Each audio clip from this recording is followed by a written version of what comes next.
যে আলম হাসান হাইটলি লুচ্ছমি করে, দুটোই সেম ক্যাটাগরি, বুঝেছেন?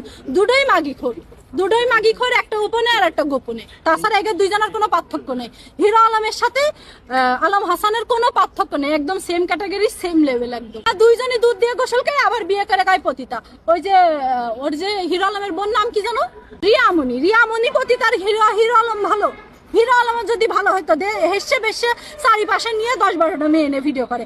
আলম হাসান যদি ভালো হইতো তাহলে শর্মিলার ডিভোর্সের পর দেশে হেসে বেসে নিয়ে কেন ভিডিও করলো? ও যদি ভালোই হইতো হেসে বেসে নিয়ে কেন ভিডিও করলো আমাকে বলেন? হ্যাঁ, ও তো ভিডিওতে কন্ট্রোভার্সিতে থাকতে চায়, ও শর্মিলা জ্বালাতে চায়। শর্মিলার কাইন্ডে গিয়েছে, শর্মিলার ভালো জায়গা বিয়ে হবে। শর্মিলা একটা ভালো মেয়ে। আর এই যে আজিজ নামে একটা লোক আছে না, ওই আজিজ নামে লোকের কথা বলি, ও হলো ওই যে আলমের 5-8 একটা গুলাম, বুঝেছেন?